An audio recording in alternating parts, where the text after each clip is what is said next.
Hello everybody, this is Digraj Singh Rajput. Welcome to social school. इस video से एक नया चैप्टर स्टार्ट करने वाले हैं। क्लास 10th इकोनॉमिक्स का चैप्टर है आपका money and credit. Money and credit दो शब्दों से मिलकर ये चैप्टर बना है। और मैं आपको एक इंपॉर्टेंट बात बताता हूं। क्लास 10th इकोनॉमिक्स जो है ना, सिंपल से 4 चैप्टर है आपके सामने, 2 आप टर्म 1 एग्जाम में पढ़ चुके हो। अब यहां पे जो आपके सामने चैप्टर आया है, ये उन दोनों चैप्टर से ज्यादा इंटरेस्टिंग है, बिलीव मी। और अगर आपको विश्वास नहीं हो रहा है तो जब तक पूरा चैप्टर आप देखोगे आपको एहसास होगा कि हाँ सर, ये जो चैप्टर है ये पिछले 2 चैप्टर से भी ज्यादा इंटरेस्टिंग है और इसके बाद जो आएगा उससे भी ज्यादा इंटरेस्टिंग है। कुल मिला के ये कहना चाहता हूं कि क्लास 10th इकोनॉमिक्स बहुत इंटरेस्टिंग है और इंटरेस्टिंग बनाते हैं। पहले वीडियो के साथ स्टार्ट करते हैं इस चैप्टर को। यह जो वीडियो एक बेसिक इंट्रोडक्टरी वीडियो है जिसमें मैं आपको चैप्टर की थीम बताने वाला हूं कि आखिरकार हम चैप्टर में क्या पढ़ने वाले हैं, चैप्टर में कौन कौन से टॉपिक्स होंगे, चैप्टर किस बारे में है। ठीक, तो देखो यहां पे क्या है, मनी और क्रेडिट। मनी आप समझते हैं पैसा, दूसरी चीज क्या है क्रेडिट। क्रेडिट क्या होता है? तो क्रेडिट भी एक तरह का पैसा ही है। ठीक है, लोन जो हो गया वो क्रेडिट की कैटेगरी में आ गया है। क्लियर हुआ? तो यहां पे अगर हम बेसिक्स को समझना स्टार्ट करें, चैप्टर के इंट्रोडक्शन को समझना स्टार्ट करें, तो पहला सवाल यही आता है कि what is the importance of money in everyday life. रोजमर्रा की जिंदगी में पैसे का क्या इस्तेमाल होता है? तो रोजमर्रा की जिंदगी में जैसे अगर आप देखोगे तो पैसा है तो सारे ट्रांजैक्शंस पॉसिबल हो पा रहे हैं। ट्रांजैक्शन मतलब क्या है कि आप रोड पे निकलते हो, ठीक है, आपको रोड पे सब्जियां पसंद आती हैं, आप सब्जियां लेना चाहते हो, तो आप सब्जियां लोगे तो बदले में आपको कुछ देना पड़ेगा। अब बदले में क्या दोगे? आप ये थोड़ी ना बोलोगे कि भैया तुम्हारा ठेला आगे तक मैं धक्का लेता हूं, मुझे सब्जी दे देना। ठीक है, तो आप क्या करोगे वहां पे? मतलब एक वो तरीका हो सकता है कि आप उन्हें लेबर दे दो अपना और उनसे बदले में सब्जी ले लो, ठीक है, लेकिन अब आपको अपने भी काम है तो आप ऐसा नहीं उसका ठेला धकवाओगे। वहां पे आप क्या करोगे? पैसा दोगे, सब्जी लोगे। ठीक, तो what is the importance of money in everyday life? तो कोई भी ट्रांजैक्शन को सक्सेसफुल बनाने के लिए money is the most essential thing. I hope आपको ये समझ में आया कि what is the importance of money in everyday life. Clear हुआ? अब अगर जैसे आगे बढ़ते हैं हम, तो यहां पे 2 चीजें हैं, मनी एंड क्रेडिट है ना। तो मनी क्या हो गया? Goods are being brought and sold with the use of money. In some of these transactions services are being exchange with money. ठीक है, तो क्या होता है, कुछ ट्रांजैक्शंस में सर्विसेज भी पैसे के बदले में दी जाती है। फॉर एग्जांपल, आप डॉक्टर के पास गए, डॉक्टर ने आपका हाथ चेक किया, टेम्परेचर देखा, ठीक है, और अपनी फी ली, तो उन्होंने सर्विस प्रोवाइड की और पैसा ले लिया। तो यहां एक मनी का आपको अपनी एवरीडे लाइफ में सिग्निफिकेंस समझ में आया। ठीक है, अब मनी के साथ साथ क्या होता है कि हर ट्रांजेक्शन में जरूरी नहीं कि मनी का ही इस्तेमाल हो, कुछ ट्रांजेक्शंस बिना पैसों के भी हो जाते हैं। कैसे? तो for some transactions there might not be any actual transfer of money taking place now। ठीक है, मतलब जब ट्रांजैक्शन हो रहा है तुरंत कोई एक्चुअल ट्रांसफर ऑफ मनी देखने को आपको नहीं मिलेगा, लेकिन क्या देखने को मिलेगा? बट अ प्रॉमिस टू पे मनी लेटर। आपको यह देखने को मिलेगा कि आप एक समय के बाद में पैसा दोगे। फॉर एग्जाम्पल, एक अच्छा एग्जाम्पल देते हैं। आप शॉपकीपर हो, ठीक है, आप कहां गए? होलसेलर के पास में। तो आप तो शॉपकीपर थे, आपने होलसेलर के पास से सामान लेके आए बहुत सारा। ठीक, अब क्या हो रहा है कि होलसेलर को आपने बोला कि भैया पैसे अभी नहीं है, पैसे बाद में दूंगा। मैं कब दूंगा? बाद में, जब ये सामान बेच दूंगा, मेरे पास पैसा आएगा तब तुम्हें पैसा दूंगा। ठीक है, तो इस तरह से क्या होता है, ये ट्रांजैक्शन हो गया। आपने होलसेलर से सामान तो लिया लेकिन पैसा नहीं दिया। ठीक है, what you did, you promise to pay him later. ठीक है, तो आप क्या कहेंगे कि आपने गुड्स क्रेडिट पे लिए थे, आपने गुड्स उधार पे लिए, ट्रांजैक्शन सक्सेसफुल हो गया, इकोनॉमी में ही आपको ट्रांजैक्शन देखने को मिल रहा है, लेकिन क्या हो रहा है, पैसा नहीं गया, क्रेडिट पे गुड्स आ गया। तो इस तरह से मनी और क्रेडिट जो है वो इकोनॉमी का एक एसेंशियल पार्ट होता है। ठीक है, it plays a very important role in our everyday life, और किस तरह से क्या काम करता है वो सारी चीजें हम इस चैप्टर में पढ़ने वाले हैं। This is the basic theme of the chapter. I hope आप कनेक्ट कर पाए। अब इसमें मल्टीपल एस्पेक्ट्स हैं, उन मल्टीपल एस्पेक्ट्स को समझते चलेंगे हम। तो देखो, सबसे पहली और इंपॉर्टेंट चीज मैं आपको जो बताता हूं, तो आपके मन में कुछ सवाल आया होगा। क्या सवाल आया होगा? ये आप हो, ठीक है, स्टूडेंट्स। तो यहां पे स्टार लगा के हम लिख सकते हैं क्या? स्टूडेंट्स जो है तो उनके मन में एक क्लियर सा सवाल यही आया होगा क्या, कि व्हाई ओनली मनी। ठीक है, आप जब मनी को इतनी सिग्निफिकेंस दे रहे हैं, मनी को ट्रांजैक्शन को सक्सेसफुल बनाने के लिए इंपॉर्टेंट मान रहे हैं, तो व्हाई ओनली मनी, पहला सवाल ये आता है। और दूसरा सवाल क्या आता है? देखो, दूसरा सवाल ये आता है कि what was the situation before the invention of money.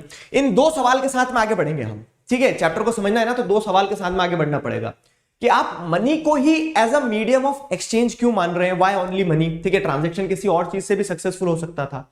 चलो मान लिया कि मनी ही इस्तेमाल करेंगे, कुछ कारण होगा तो मनी ही इस्तेमाल करेंगे। तो मनी से पहले, before the invention of money, क्या सिचुएशन थी? मतलब ऐसा थोड़ी ना कि ह्यूमन बींग्स जब आए धरती पे तो अपने साथ ऊपर से पैसा लेके आए होंगे, उसके पहले भी तो ट्रांजैक्शंस होते होंगे, उसके पहले भी किसी को फल चाहिए रहता होगा, किसी को कपड़े चाहिए रहते होंगे, तब कैसे ट्रांजैक्शन होते थे। दो सवाल है, इन दोनों सवाल को पकड़ के रखना और यही एग्जाम में भी आएंगे। तो देखो मैं आपको ऑब्जेक्टिव बता देता हूं कि हम जो भी सेशंस लेंगे तो उन सेशंस में मैं आपको कंप्लीट एक्सप्लेनेशन दूंगा। उस कंप्लीट एक्सप्लेनेशन में आपको इस चीज का विशेष ध्यान रखना है कि मैं आपको बीच बीच में क्वेश्चंस बताते चलूंगा। टर्म टू एग्जाम में लिख के आना है, ठीक है। ऑब्जेक्टिव नहीं है, डिस्क्रिप्टिव है। तो उस डिस्क्रिप्टिव की प्रैक्टिस ऐसे नहीं होती है कि बस कल पेपर देने जाना है और आज सब पढ़ लिया आंसर लिख के आ जाएंगे, ठीक है। रिजल्ट्स रिक्वायर एफर्ट्स, तो आपको कंटिन्यूसली लिखना पड़ेगा। तो जो कंटिन्यूसली लिखने वाली बात है ना, वो यहां से निकल के आएगी। तो आपको क्या करना पड़ेगा, कंटिन्यूसली राइटिंग हैबिट रखना पड़ेगी। अब लिखेंगे क्या, जब हमें पता होगा कि क्या सवाल पूछा जाएगा, तो सवाल मैं बताते चलूंगा। तो why money is used as a medium of exchange, what was the situation before the invention of money, how transactions used to take place. Concept समझ में आ रहे हैं, सारे डायमेंशंस दिखा दिए मैंने आपको, ठीक है। तो वो वाली बात रहेगी यहां पे। तो अब जैसे हम केस देखें कि what was the situation before the invention of money, ठीक है, और व्हाई ओनली मनी। तो ये दोनों चीजों का मैं आपको दो केसेस से एक्सप्लेनेशन देता हूं। मान लो क्या है, एक शू मैन्युफैक्चरर है, ठीक है। शू मैन्युफैक्चरर मतलब समझ लेना, जूते हैं ये ऐसे, शू मैन्युफैक्चरर है। अब उस शू मैन्युफैक्चरर को क्या चाहिए, उस शू मैन्युफैक्चरर को मान लीजिए अपने घर में अपने बीवी बच्चे जो हैं, तो उन्हें पालने के लिए क्या है, खाना निकालना पड़ेगा ना। तो उसे क्या चाहिए, ग्रेन्स चाहिए, ग्रेन्स चाहिए। अब वो क्या करेगा, उसे ग्रेन्स चाहिए तो ग्रेन्स कैसे लेगा। तो एक केस ये है कि जब आपके पास में इकोनॉमी में क्या है, पैसा है। अगर आपके पास इकोनॉमी में पैसा है तो वो क्या करेगा, अपने जूते बेचेगा पैसों के बदले में, और इन्हीं पैसों से क्या करेगा, इन्हीं पैसों से वो ग्रेन्स खरीद लेगा। केस वन सिंपल, ठीक है, केस वन सिंपल। तो व्हाई ओनली मनी, तो मनी फैसिलिटेट्स द ट्रांजैक्शन। समझ में आया ना, कि पैसा रहेगा इकोनॉमी में तो क्या होगा कि ट्रांजैक्शन आसानी से हो पाएंगे। अब क्या है, what was the situation before the invention of money, जब पैसा नहीं आया था इकोनॉमी में, उसके पहले कैसे ट्रांजैक्शन होते थे। तो उसके पहले ट्रांजैक्शन ऐसे होते थे कि ये जो शू मैन्युफैक्चरर था, ठीक है, ये जो शू मैन्युफैक्चरर था, ये क्या करेगा, इसे ग्रेन्स चाहिए, तो ये क्या करेगा, ग्रेन्स वाले के पास जाएगा, जिसके पास ग्रेन्स होंगे ना उसके पास जाएगा और उससे क्या बोलेगा, जूते ले लो, ठीक है, और ग्रेन्स दे दो, ठीक है। तो जूते ले लो और ग्रेन्स दे दो, ये सिंपल ट्रांजैक्शन होता, ठीक है, ये ट्रांजैक्शन होता। और इस ट्रांजैक्शन को हम बार्टर एक्सचेंज कहते हैं कि when goods are exchange in lieu of goods, ठीक है। तो गुड्स के बदले में गुड्स बेच रहे हो तो ये बार्टर एक्सचेंज होता है। बोलते सर ये भी आसान था ना, क्यों पैसा बनाया, ये सिंपल चल तो रहा था लेकिन इसकी लिमिटेशन थी। तो मैंने आपको जो दो सवाल से हम चैप्टर को आगे बढ़ा रहे हैं उनके दोनों के लिए एक एक केस बता दिया है, ठीक है, कि पैसा ही क्यों, क्योंकि पैसा फैसिलिटेट करता है ट्रांजैक्शंस को, इजी हो जाता है, और पैसा नहीं था तब इस तरह से बार्टर एक्सचेंज होता था। इतनी चीजें समझ में आई आपको। तो अब यहां पे देखो क्वेश्चन क्या क्या बनेंगे। क्वेश्चन आपके मल्टीपल क्वेश्चन बनते हैं। एक डबल कोइंसिडेंस ऑफ वांट का कंसेप्ट आपको समझना होगा। इकोनॉमी को, money as a medium of exchange को जब समझते हो आप, तो डबल कोइंसिडेंस ऑफ वांट क्या है, बार्टर सिस्टम क्या होता है, उसे आपको समझना पड़ेगा, ठीक है। तो मल्टीपल एस्पेक्ट्स हैं, इन्हें समझते हैं। देखो क्या है, सबसे पहली चीज ये है कि in the absence of money we would have to rely on the double coincidence of want. जब अगर आपके पास पैसा नहीं है ना, आपके पास पैसा नहीं है तो you have to depend on the double coincidence of want. Double coincidence of want क्या होता है, इस पॉइंट को यहां पे बहुत अच्छी तरह से समझो कि what a person desires to sell is exactly what the other wishes to buy, ठीक है। मतलब कि वो शू मैन्युफैक्चरर जो है, वो शू मैन्युफैक्चरर ग्रेन खरीदना चाह रहा है, उसे अपने बीवी बच्चों को पालना है, उसे गेहूं चाहिए खिलाने के लिए। लेकिन क्या होगा, जिसके पास गेहूं है, अगर उसे जूते नहीं चाहिए होंगे तो वो क्यों अपने गेहूं जूते वाले को देगा। समझ में आई मेरी बात। What a person desires to sell, ठीक है, मतलब जूते बेचने वाला तो चाह रहा है कि मेरे जूते खरीद लो, ठीक है। अब क्या है, वो जो गेहूं बेचने वाला है, अगर वो क्या कह देता है कि नहीं मुझे जूते नहीं चाहिए, मुझे तो मान लीजिए मटके चाहिए, पॉट्स चाहिए, तो क्या होगा, वो ट्रांजैक्शन सक्सेसफुली नहीं हो पाएगा, ठीक है। तो why money is used as a medium of exchange, क्योंकि अगर जैसे अगर आप देखोगे ना, in the absence of money we would have to rely on the double coincidence of want. अगर पैसा नहीं होता तो फिर हमें क्या करना पड़ता, उस चीज पे डिपेंडेंट होना पड़ता है, डबल कोइंसिडेंस ऑफ वांट पे, कि मैं जो बेचना चाह रहा हूं वो आप खरीदना चाह रहे हैं, और जब दोनों में ही एक कोइंसिडेंस बैठेगा तभी ट्रांजैक्शन हो पाएगा। 1 मार्क्स में सिंपल शॉर्ट में क्वेश्चंस ऐसे बन सकते हैं, what do you understand by double coincidence of want, मतलब जो मैं बेचना चाह रहा हूं, what a person desires to sell is exactly what the other wishes to buy, ठीक है। और क्या होगा, अगर पैसा नहीं होता इकोनॉमी में तो हमें इस चीज पे डिपेंडेंट होना पड़ता है, और इस तरह से जब ट्रांजैक्शन होता है तो उसे क्या कहते हैं, इस तरह के ट्रांजैक्शन, ठीक है। अब पैसा नहीं है तो in the absence of money, these type of transactions are known as barter system. ठीक है, तो जब पैसा नहीं होगा तो इस तरह के ट्रांजेक्शन को क्या कहेंगे आप? बार्टर एक्सचेंज कहेंगे, या फिर इस तरह के सिस्टम को आप बार्टर सिस्टम कहेंगे। ठीक है, जहां पे goods are being exchange in lieu of goods. ठीक है, तो a system where goods are directly, ठीक है एक बार रुक जाओ, क्या हो गया इसको, तो इस तरह का जो सिस्टम रहेगा उसे क्या कहेंगे? A system where goods are directly exchange without the exchange of money. ठीक है, तो पैसे का कोई झोल ही नहीं है, यहाँ पे सिर्फ गुड्स के बदले गुड्स बदल रहे हैं, तो इसे बार्टर सिस्टम कहते हैं। अब क्या क्या पढ़ लिया हमने, देखो सबसे इंपॉर्टेंट चीज डबल कोइंसिडेंस ऑफ वांट समझ में आया आपको। ठीक है, double coincidence of want is a pre requisite condition for barter system. अगर आपको गुड्स के बदले गुड्स बदलना है तो आपको डबल कोइंसिडेंस ऑफ वांट पे डिपेंडेंट होना ही पड़ेगा। ठीक है, तो double coincidence of want, barter system, ये चीजें समझ में आ गई आपको। ठीक है, बार्टर सिस्टम क्या है, डबल कोइंसिडेंस ऑफ वांट क्या है। अब आप सोचोगे कि सर फिर मनी, ये जो पैसा है इकोनॉमी में उत्पन्न क्यों हुआ, समस्याएं वहीं से जनरेट हो रही है, तो ये उत्पन्न क्यों हुआ? देखो क्या होता है, बार्टर सिस्टम की अपनी लिमिटेशंस थी। क्या सबसे बड़ी लिमिटेशन यही थी, अगर डबल कोइंसिडेंस ऑफ वांट वाली सिचुएशन डेवलप नहीं होगी तो the transaction will not take place in barter system. Clear हुआ? फिर क्या दूसरी चीज है बार्टर सिस्टम में, पता है स्टोर ऑफ वैल्यू भी नहीं है। गेहूं वाला इंसान जो है ना, जिसके पास गेहूं है, तो उसका गेहूं ऐसा नहीं कि जीवन भर अपने गेहूं के ऊपर बैठा रहेगा, वो एक समय के बाद खराब हो जाएगा, तो चीजें पेरिश होती है। पैसा पेरिश नहीं होता है, चीजें पेरिश हो जाती है, तो इस कारण से क्या lack of store of value होता है। ठीक है, lack of store of value के साथ साथ में क्या है, फिर आप जैसे देखेंगे ना कि बार्टर सिस्टम में एक लिमिटेशन ये भी होती है, ये सब 11th इकोनॉमिक्स में पढ़ने वाली चीजें हैं वैसे तो, क्या कि बार्टर सिस्टम में एक लिमिटेशन सबसे बड़ी ये भी हो जाएगी आपके सामने कि एग्जैक्ट वैल्यूज को आप कैलकुलेट नहीं कर पाओगे। मेरे पास मार्कर है, ठीक है, आपके पास में क्या, आपके पास में कार है, अब मुझे कार चाहिए और बदले में मैं मार्कर दूंगा, तो ये ट्रांजेक्शन मतलब ये कोई इसका इस बात का कोई सेंस बनता है? ठीक है, कोई सेंस नहीं बनता है। तो उस तरह से क्या है, उस तरह से बार्टर सिस्टम जो है, ठीक है, बार्टर सिस्टम की अपनी लिमिटेशंस थी और इन लिमिटेशंस को खत्म करना है अगर, तो उसके लिए क्या हो जाएगा, उसके लिए आपको एक मतलब ये बार्टर सिस्टम हो गया। ठीक है, इन लिमिटेशन को अगर खत्म करना है तो उसके लिए आपको क्या चाहिए रहेगा, उसके लिए आपको चाहिए रहेगा एक इंपॉर्टेंट चीज जो ट्रांजैक्शंस को सक्सेसफुल बना पाए, और वो क्या होगी, वो होगी मनी। ठीक है, तो इकोनॉमी विथ मनी, अगर इकोनॉमी में पैसा होगा तो it will eliminate the need of double coincidence of want. आगे ना समझ में कि बार्टर सिस्टम में बेसिक प्री रिक्विजिट कंडीशन ही डबल कोइंसिडेंस ऑफ वांट थी। तो जब इकोनॉमी में पैसा होगा, money as a medium of exchange होगा, तब क्या होगा, तब आप डिपेंडेंट नहीं रहेंगे डबल कोइंसिडेंस ऑफ वांट पे। तब आपके सामने सीधा सा टारगेट रहेगा। क्या सीधा सा टारगेट रहेगा आपके सामने कि आप गुड्स के बदले मतलब आप क्या करेंगे, आप पैसों के बदले गुड्स खरीद लेंगे और बेच लेंगे इस तरह से। ठीक है, तो money will eliminate the double coincidence of want. ये चीज समझ में आ गई ना अच्छे से, money will eliminate the double coincidence of want. ठीक है, तो money acts as an intermediate in the exchange process, therefore what we will say that money acts as a medium of exchange। ठीक है, money as a medium of exchange। यहां एक सवाल बनता है, ठीक है, 2 मार्क्स में एक आपका क्वेश्चन बन जाएगा कि how money acts as a medium of exchange, या फिर ब्रैकेट में लिख दिया money as a medium of exchange, explain. तो आप एक्सप्लेन कर पाओगे, तो with the help of money, ठीक है, transactions can take place smoothly. ठीक है, money will eliminate the double coincidence of want, we will not have to depend on the barter exchange, money helps in the transactions. Clear हुआ? तो उस तरह से क्या हो जाएगा, मनी एक मीडियम ऑफ एक्सचेंज का काम कर रहा है। मतलब आप कुछ भी खरीदना है आपको, पैसे से खरीद लो। जितना हो सकता था उतना डिटेल में मैंने समझा दिया, और मैं उम्मीद करता हूं कि सीधे घुस गया आपके दिमाग में ये कंसेप्ट कि money as a medium of exchange, double coincidence of want, ठीक है, बार्टर सिस्टम क्या है, सारी चीजें क्लियर हो गई है। ठीक है, सारी चीजें क्लियर हो गई है। तो अब हम यहां से हमारे चैप्टर की एक फाउंडेशन बना चुके हैं, एक टॉपिक इनफैक्ट आपने पढ़ लिया money as a medium of exchange वाला। समझ में आया?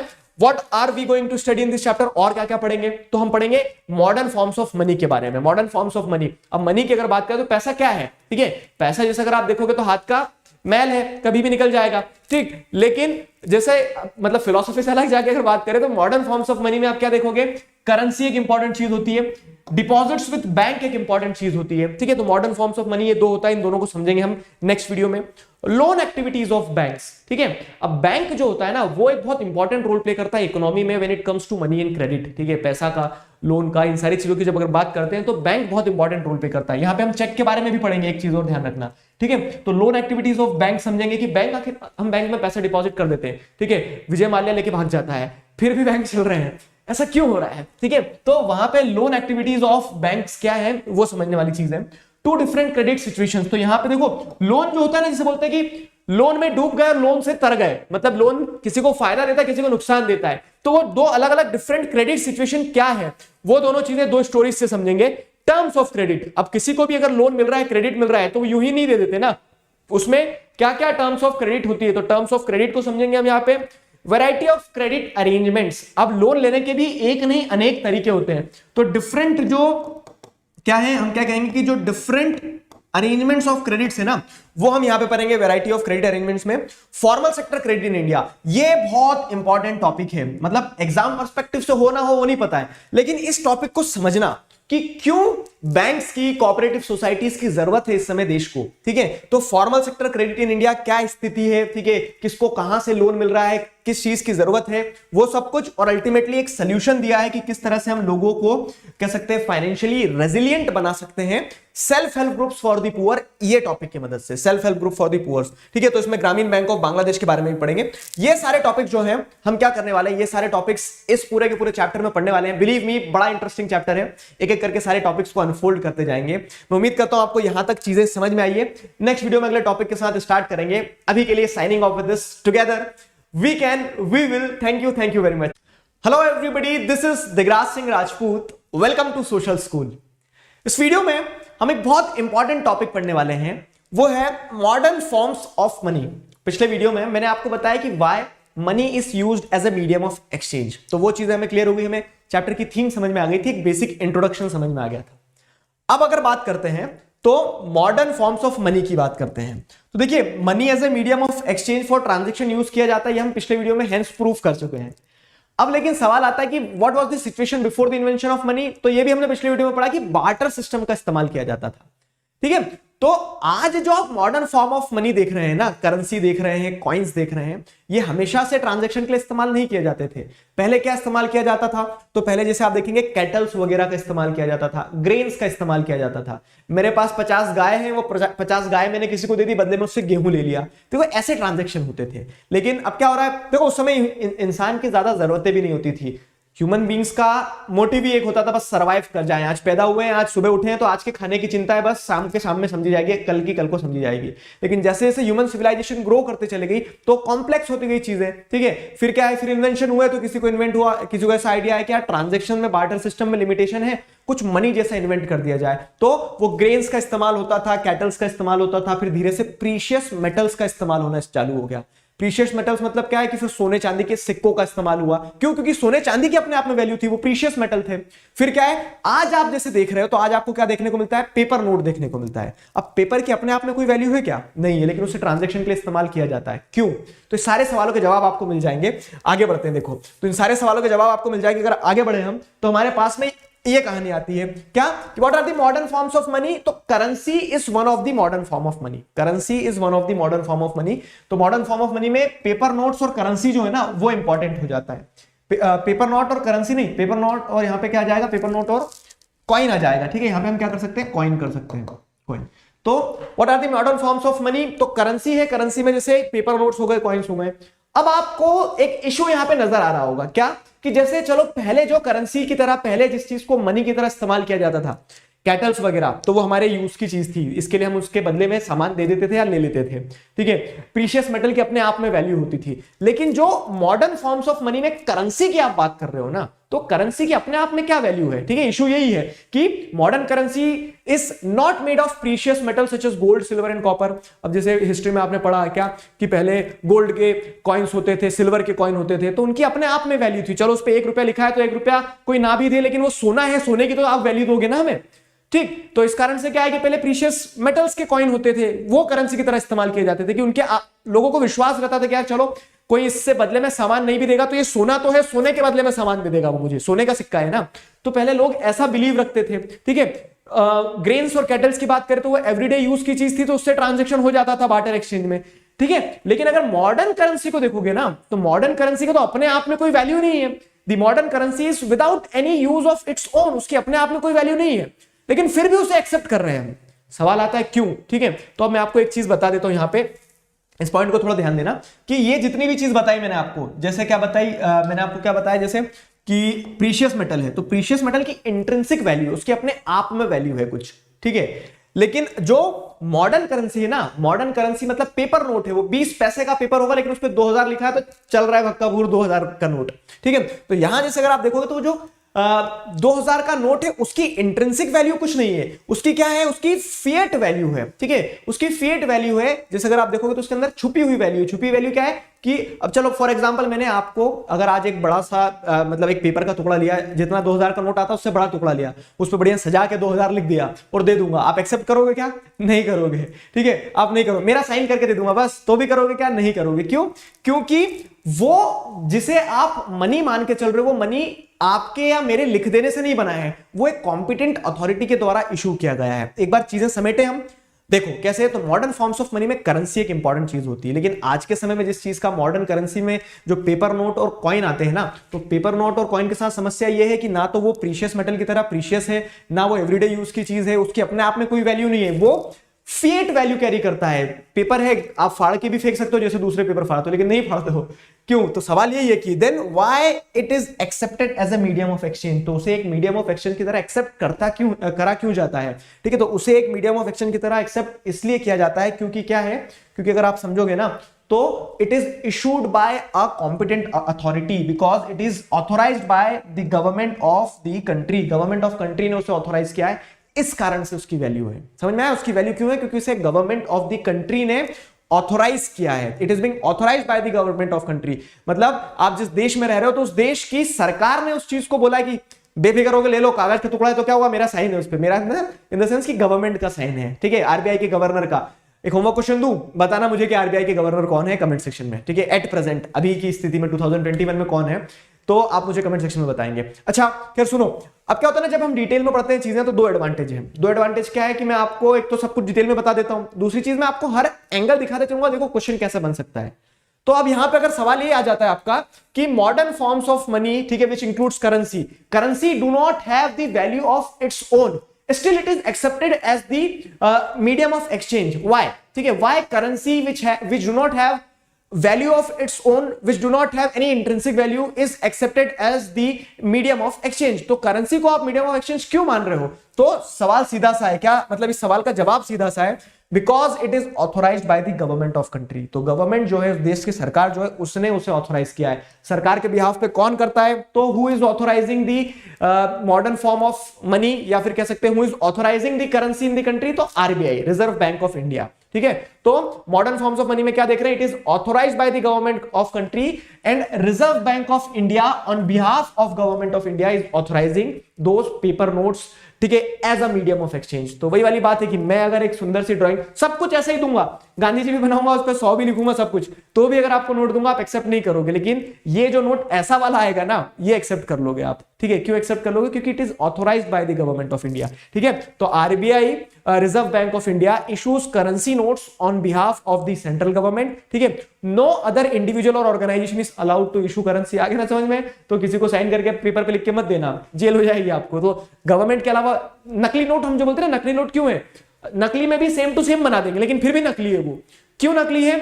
इसलिए क्योंकि वो किसी और ने इशू किया, गवर्नमेंट ने इशू नहीं किया, गवर्नमेंट की गिनती में गड़बड़ी हो जाएगी, ठीक है, वो कारण होता है। आप कहीं भी दुकान पे जाओगे तो नकली और असली इसलिए देखा जा सकता है, ठीक। तो no individual in India can legally refuse a payment made in rupee. अब ये चीज भी आपको समझना होगा कि हमारा कॉन्फिडेंस उस पेपर के नोट में इसीलिए रहता है, हम उसे मनी की तरह इसीलिए मानते हैं क्योंकि गवर्नमेंट बोल रही है कि ये हमने इशू कर दिया है as a medium of exchange, इसे इस्तेमाल किया जाएगा और कोई और इसे इशू नहीं करेगा तो नकली बन नहीं सकता है। और दूसरी चीज क्या है कि अगर कोई इसे एक्सेप्ट नहीं करेगा ना, तो उसके ऊपर भी लीगल एक्शन ली जा सकती है। मतलब फॉर एग्जांपल ये हो गया, आप किसी का दिमाग ऐसा चल गया, किसी ने टॉपिक, ये वीडियो देख लिया मेरा, उसने सोचा हाँ यार क्या है, इंट्रिंसिक वैल्यू तो कुछ है ही नहीं, ये तो फेट वैल्यू है, पेपर का नोट ही तो है, मैं तो इससे अच्छा लोगों से बोलूंगा कि आप मुझे सोना ला के दो तो ही सामान दूंगा, ठीक है। और वो दुकान पे अपनी बैठा है, आप सामान देने गए, आप सामान लेने गए, आपने सामान ले लिया, उसको पैसे दे रहे हो तो बोल रहा नहीं नहीं इसकी पेपर के नोट की कोई वैल्यू नहीं है, तो आप तो ऐसा बोलोगे कि अब क्या करूं मैं। तो इसीलिए क्या है, इसीलिए गवर्नमेंट ने क्या बोला है कि no individual in India can legally refuse.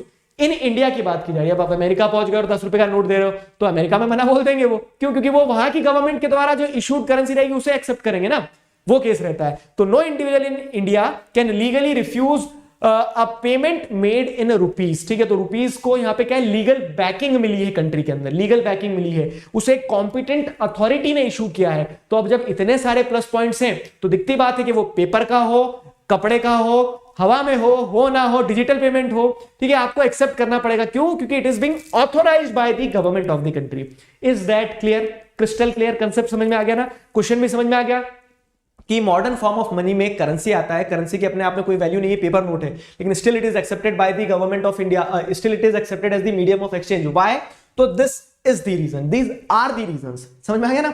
लिखोगे एक आंसर सुंदर सा 3 नंबर में बन सकता है, 2 नंबर में बन सकता है, किसी भी तरह से क्वेश्चन बने, लेकिन आंसर बनना चाहिए आपको। तो साथ ही साथ में क्वेश्चन भी बताते चल रहा हूं। क्लियर हुआ? अब देखो क्या है, तो करेंसी तो एक तरह का मॉडर्न फॉर्म ऑफ मनी है। दूसरा अगर जैसे देखोगे मॉडर्न फॉर्म्स ऑफ मनी में दूसरा एक और जो एग्जांपल है वो क्या है? दूसरा है deposits with bank. Deposits with bank भी पैसा है, मतलब कि deposits with bank people have is also a type of money. आपके बैंक अकाउंट में अगर मान लो 2 लाख रुपए हैं तो वो क्या है? वो भी आपका एक क्या हो गया? एक तरह का पैसा ही हो गया ना। ऐसा दिख नहीं रहा है, हार्ड कैश जो रहता है जेब में रख के घूम सकते हो, लेकिन वो बैंक जेब में रख के नहीं घूमोगे, वो बैंक में आपका पैसा रखा हुआ, वो भी आपका ही पैसा है। ठीक है, क्वेश्चन यही है कि सर लोग जमा करते क्यों है पैसा?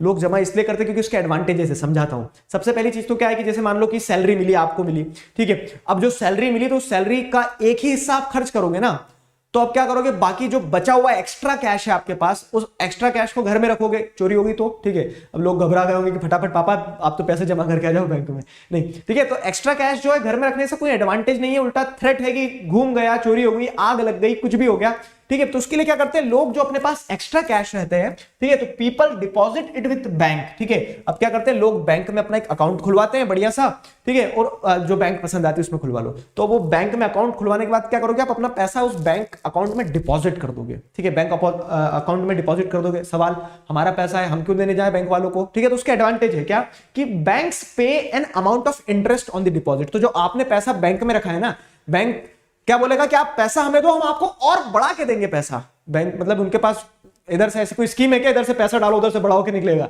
नहीं, स्कीम है, वो स्कीम अभी आपको नेक्स्ट वीडियो में समझ में आ जाएगी, ठीक है। ये जो सवाल है ना कि लोग बैंक में पैसे क्यों डिपॉजिट करते हैं, तो वो आपको नेक्स्ट वीडियो में क्लियर हो जाएगा, ठीक है। तो सिंपल सी चीज ये है कि हम डिपॉजिट विद बैंक जो है वो हमारा ही पैसा है, हम बैंक में डिपॉजिट कर दे रहे हैं। बैंक में डिपॉजिट करने का एडवांटेज, क्वेश्चन ही बनता है कि why people deposit their money in bank, ठीक है, क्वेश्चन ये बन जाएगा यहाँ पे। तो bank pay an amount of interest on the deposit. आपने अगर 100 रुपए रखे हैं तो आपको 1 साल बाद क्या है 103 रुपए लौटाएगी बैंक, ठीक है। तो बढ़ गया ना पैसा आपका, ठीक है। तो इस तरह से क्या है, bank pay an amount as interest on the deposits, peoples money safe. घर में चोरी हो जाएगा, ठीक है, तो आप रिपोर्ट ही लिखवा सकते हो और कुछ नहीं कर सकते हो। बैंक में आपका पैसा सेफ है। बैंक अगर, अब वो बात अलग है कि माल्या लेके भाग जाए तो उसमें फिर कोई मतलब कह सकते हैं एक तरह से क्या है कि वो एक्सेप्शनल केसेस हो जाते हैं, लेकिन बैंक में क्या है, वहां एक सिक्योरिटी गार्ड खड़ा है बंदूक लेके, तो बैंक में आपका पैसा रिलेटिवली सेफ है आपके घर की अपेक्षा। फिर क्या है, people also have the provision to withdraw money as and when they require. और फिर क्या है, ऐसा नहीं कि आपका पैसा आपने बैंक में जमा कर दिया तो बैंक वालों ने ताला लगा के रख दिया कि निकालने नहीं देंगे जब तक हमारी इच्छा नहीं होगी। आप आपका पैसा निकाल सकते हो कब? जब आपकी जरूरत हो, जब आपकी डिमांड हो, ठीक है, डिमांड हो। तो money deposited with bank can be withdrawn on demand. अब जब आप अपनी डिमांड पे उसे विड्रॉ कर सकते हो, निकाल सकते हो, जैसे एटीएम से पैसे निकाल लेते हैं हम, बैंक में जाके पैसे निकाल लेते हैं ना, तो इसीलिए हम क्या कहते हैं उन्हें डिमांड डिपॉजिट्स कहते हैं, डिमांड डिपॉजिट्स कहते हैं। आ गया समझ में? तो what are the modern forms of money? तो मॉडर्न फॉर्म्स ऑफ मनी में आपने क्या देखा, करेंसी, करेंसी के साथ साथ में deposits with bank which can be withdrawn on our demands, therefore they are known as demand deposits, ठीक है। डिमांड डिपॉजिट्स कहा जाता है कि जब आपकी डिमांड हो तब आप निकाल लो, ठीक है। अब डिमांड डिपॉजिट क्या है? The money, your money which is deposited with the bank, simple सी चीज, and which can be withdrawn on your demand, ठीक है। तो ये क्या हो गया, ये डिमांड डिपॉजिट हो गया। अब demand deposit offers another interesting facility. Cheque जो होता है ना, वो एक अनदर इंटरेस्टिंग फैसिलिटी है जो डिमांड डिपॉजिट्स पे आपको ऑफर की जाती है। चेक क्या होता है? चेक कितने लोगों ने देखा है, ठीक है, कमेंट सेक्शन में बताना कितने लोगों को चेक का एक आइडिया था इस वीडियो को देखने से पहले, और नहीं था तो मैं आज आपको चेक बहुत अच्छी तरह से समझा दूंगा, ठीक है। चेक को चेक करते हैं मन। तो देखो क्या है, अब आपका पैसा है बैंक में, तो वो पैसा आप ही का है, सेफ है, इंटरेस्ट मिल रहा है उस पर, आप एक इंटरेस्ट अर्न कर रहे हो। लेकिन आपको जब जरूरत पड़ती तो आप क्या करते हो, बैंक में जाके on your demand you can withdraw that, therefore it is known as demand deposit. अब क्या हो रहा है, डिमांड डिपॉजिट एक और इंटरेस्टिंग फैसिलिटीज को ऑफर करता है। आपको डर है कि मैं बैंक में जाके पैसा निकालूंगा ना, तो वो पैसा निकालूंगा तो पैसा निकाल के जब घर आऊंगा वापस तो रास्ते में गुंडे मिल जाएंगे, छुड़ा लेंगे। तो कुछ ऐसी व्यवस्था है कि मैं कैश रखूं ही ना अपने पास, ठीक है। तो डिमांड डिपॉजिट पे एक इंटरेस्टिंग फैसिलिटी होती है चेक की, ठीक है। तो एक चेकबुक इशू की जाती है आपको। अब वो चेकबुक का काम क्या होता है? चेकबुक का काम ये होता है कि वो आप एक पेपर नोट है, एक तरह का कह सकते हैं, एक पेपर है जो इंस्ट्रक्ट कर देता है बैंक को कि भैया मेरे नाम से कोई पैसा लेने आएगा ना तो उसे पैसा दे देना। अब आपका नाम तो मुझे भी पता है, मैं आपके नाम से चलेगा निकलवा लिया तो एक प्रूफ जो रहेगा, एक पेपर प्रूफ जो रहेगा वो चेक के रूप में आपको देखने को मिल सकता है। तो चेक की डेफिनेशन 1 मार्क्स में इंपॉर्टेंट हो जाती है, आपकी पीरियोडिक टेस्ट में पूछी जा सकती है, ठीक है। तो अगर जैसे हम यहां देखें तो a cheque is a paper instructing the bank to pay a specific amount from the person's account to the person in whose name the cheque has been issued, ठीक है। देखो बहुत सारी चीजें आ गई यहां पे। क्या है? Cheque is a paper instructing the bank, ठीक है, to pay a specific amount from the person's account, ठीक है। मतलब क्या है कि जिसका अकाउंट है, आपका अकाउंट है बैंक में, तो आपके अकाउंट, मेरे अकाउंट से थोड़ी पैसा निकालेंगे, आपका अकाउंट है तो आपके अकाउंट से निकालेंगे, तो आपके अकाउंट से पैसा निकाल सके इस इंस्ट्रक्शन को देने के लिए एक पेपर है, ठीक है, एक पेपर है, ठीक है, to the person in whose name the cheque has been issued. किसे देना है पैसा? जिसके नाम पे चेक इशू किया गया है, ठीक है। यहां पे दो लोग हो गए, एक आपका अकाउंट है बैंक में, ठीक है, आपके पास चेकबुक है, चेकबुक में एक पेपर है जिस पेपर पे आप इंस्ट्रक्शंस दे देंगे कि भैया जो इंसान है, मतलब मुझे दे देना पैसा, ठीक है। तो जो इंसान है उसे कितना पैसा देना है, उसे जितना भी पैसा देना है उतने पैसा आपने लिख दिया, उस इंसान का नाम लिख दिया दिगराज सिंह राजपूत, और आपने वो चेक मुझे दे दिया। तो मैं बैंक में जाऊंगा ना, तो बैंक को पता है कि हमारे पास में डिपॉजिट है आपका, ठीक है, आपका नाम क्या है? आपका नाम प्रेम कुमार, आपका नाम कुछ भी रख देते हैं, चलो ठीक है। तो आपने आपके बैंक अकाउंट से मुझे पैसे निकालने की परमिशन दे दी और परमिशन चेक के थ्रू दी है। तो cheque is a paper instructing the bank to pay a specific amount from the person's account to the person in whose name the cheque has been issued. इसके advantage क्या अभी समझाऊंगा, लेकिन उसके पहले चेक समझ लो। देखो क्या है, तो आप ही की बुक का है, अगर यहां क्लियर नहीं हो रहा तो बुक खोल लो। अब जैसे अगर आप देखोगे ना, तो चेक में क्या हो रहा है, चेक में आपको एक पेपर रहेगा, ये अब ये किस भारतीय स्टेट बैंक का है, तो यहाँ पे ब्रांच कोड, IFSC नंबर वगैरह ये सारी चीजें मिल जाती है, किस बैंक का चेकबुक है वो एक डिटेल हो जाती है। फिर क्या है? Account number. तो ये अकाउंट नंबर किसका है पता है? तो एक मिनट, ये लो दिख नहीं रहा होगा ना, तो ये वाला जो अकाउंट नंबर है, ये वाला अकाउंट नंबर है आपका, ठीक है, आपके अकाउंट में से पैसे निकलना है ना, आपकी चेकबुक है तो आपका अकाउंट नंबर होगा। फिर क्या होता है? फिर ये अकाउंट नंबर यहां आपको देखने को मिलेगा, फिर यहां पे जो स्पेस रहती है ना, ये वाली स्पेस, ठीक है, यहां पे ये वाली स्पेस है, ये प्रेम कुमार। अब प्रेम कुमार कौन है? तो प्रेम कुमार मतलब जिस इंसान को चेक दिया जा रहा है, जिस इंसान को बोला गया है ना कि in the to the person in whose name the cheque has been issued, तो यहां पे दिगराज सिंह राजपूत भी लिख सकते हो, बुराई नहीं है कुछ, ठीक है, तो मुझे पैसे मिल जाएंगे। तो इस तरह से क्या है कि प्रेम कुमार जो है, तो प्रेम कुमार वो इंसान है जिसे पैसा दिया जा रहा है, प्रेम कुमार, ठीक है। तो ये क्या हो गया, किसको पे करना है? रुपीस, कितना पैसा पे करना है वो भी यहां लिखा है, तो 57,000 ओनली, ठीक है, 57,000 ओनली, तो 57,000 यहां लिख दिया कि कितना पैसा यहां पे पे करना है आपको, ठीक है, कितना पैसा पे करना है, ये 57,000 रुपीज यहां पे लिख दिया। फिर उसके अलावा क्या इंपॉर्टेंट चीज होती है, देखो, तो ये एक चेक नंबर होता है, चेक नंबर बहुत इंपॉर्टेंट होता है, हमेशा चेक नंबर एक इंपॉर्टेंट रोल प्ले करता है ट्रांजेक्शंस को सेटल करने में, जब चेक का इस्तेमाल किया जाता है। तो चेक पे चेक नंबर होता है और कोडिंग यूज्ड बाय बैंक्स, तो इसमें हमें सिर नहीं लड़ाना है, वो बैंक का काम है, ठीक। तो ये क्या होता है, ये एक पेपर है जिसपे आपने क्या दे दी, पूरे इंस्ट्रक्शंस दे दिए। आगे ना समझा, cheque is a paper instructing. अब वो ऐसा तो नहीं कि पेपर जाके खुद बोलेगा कैशियर से कि भैया भैया इनके बैंक अकाउंट में से इतना पैसा निकाल दो, उस पर आपने सारे इंस्ट्रक्शंस लिख दिए। तो क्या क्या इंस्ट्रक्शन होंगे? किसे दिया जा रहा है उसका नाम, जिसके अकाउंट से दिया जा रहा है उसका अकाउंट नंबर, अमाउंट कितना है, ठीक है, रेफरेंस के लिए क्या है, एक चेक नंबर रहता है कि चेक नंबर कौन सा था। फिर उसके अलावा क्या रहता है कि जिसका अकाउंट है ना उसके साइन, आपने मूवीज में नहीं देखा धोखाधड़ी हो जाती है, नकली साइन बना देते हैं, ठीक। तो उस तरह से क्या है, उस तरह से साइन भी एक इंपॉर्टेंट रोल प्ले करता है, ठीक है। तो जो अकाउंट होल्डर है, जिसके अकाउंट से पैसा निकलना है, तो उसकी हाँ आपको कैसे समझ में आएगी? उसकी हाँ समझ में आएगी जब उसका साइन होगा यहाँ पे, ठीक है। तो जैसे आपका अगर अकाउंट है तो आपका साइन होगा यहाँ पे, ये ठीक है। इतनी सारी चीजें आपको क्या देखने को मिलती है, इतनी सारी चीजें आपको देखने को मिलती है किसमें? चेक में देखने को मिलती है। अब देखो क्या है, तो डिमांड डिपॉजिट्स जो है, डिमांड डिपॉजिट्स जो है वो क्या है, वो एक तरह का पैसा है, ठीक है। अब वो डिमांड डिपॉजिट पैसा है, वो डिमांड डिपॉजिट इसलिए क्योंकि it can be withdrawn on your demand, ठीक है। अब क्या होता है, उस डिमांड डिपॉजिट को सेटल, मतलब उस डिमांड डिपॉजिट से पैसा निकालने के लिए चेक एक इंपॉर्टेंट इंस्ट्रूमेंट की तरह रोल प्ले करता है। एक पेपर है which is instructing the person to withdraw the amount, ठीक है, instructing the bank to pay specific amount, ठीक है, from the person whose account is there in the bank, ठीक है, to the person in whose name the cheque has been issued. ये definition ध्यान रख लेना। अब इसका एडवांटेज क्या है पता है? एडवांटेज ये है कि आप बिना कैश के ट्रांजैक्शन को सेटल कर सकते हो। मतलब क्या होता है, अगर मान लो चेक जैसी चीज नहीं होती, तो मुझे अगर किसी को पैसा देना है तो मैं बैंक में जाता, पैसा निकालता, वो कैश अपने घर लेके आता, चोरी हो जाता तो, ठीक है, और फिर वापस किसी को कैश से देता और वो इंसान वापस जाके बैंक में डिपॉजिट करता। ठीक है। तो इतनी पूरी प्रोसेस को हटाने के लिए चेक सिंपल सी चीज है ना कि एक पेपर से इंस्ट्रक्ट कर दो, एक पेपर से इंस्ट्रक्ट कर दो। तो चेक भी दो तरह के होते हैं, मतलब चेक एक ही तरह का होता है। मान लो कि तुम बोल रहे नहीं मेरा तो बैंक अकाउंट ही नहीं है, ठीक है, मुझे तो हाथ में ही पैसे चाहिए, तो मैं इतना सारा लिख के दे दूंगा, ठीक है, इतना सारा लिख के दे दूंगा, आप बैंक में जाओ, बैंक वाले आपको पैसा दे देंगे, ठीक है। मैं नहीं गया बैंक में, मुझे पैसा नहीं निकालना पड़ा, मेरे बिहाफ पे मैंने मतलब इंस्ट्रक्ट कर दिया, बैंक ने आपको मेरे अकाउंट में से पैसे निकाल के दे दिए कैश। अब मान लो क्या मैं ये चाह रहा हूं कि नहीं कैश का तो ट्रांजेक्शन ही ना हो, हम तो मेरे अकाउंट से पैसा आपके अकाउंट में चले जाए, तो उड़ के तो जाएगा नहीं, ठीक है। और मान लो कि आप बोलोगे सर यूपीआई कर देंगे ना, वो एक अलग तरीका होता है, ठीक है। लेकिन आपकी जब ये एनसीईआरटी लिखी गई थी तब इतना डेवलप्ड नहीं था ऑनलाइन पेमेंट। तब क्या होता था, तब जैसे बैंक से बैंक में पैसा पहुंचाना है तो आप चेक के थ्रू इंस्ट्रक्ट कर देते हो, चेक के थ्रू इंस्ट्रक्ट कर देते हो और यहां पे लिख देते हो अकाउंट पे ही। अकाउंट पे ही लिखना नहीं होता है, सिर्फ 2 लाइन, ठीक है। तो जैसे ये एक चेकबुक है ना, चेकबुक का एक पेज है, तो उस पे आप ऐसे कोने पे 2 लाइन खींच दोगे ना, तो ऐसे इशारा कर देते ना अपन कभी कभी किसी चीज का, तो वैसे इशारा हो गया। ये क्या इशारा हो गया कि आपने बैंक को बोल दिया कि this the amount written in this check should be transferred into the bank only, cash मत देना।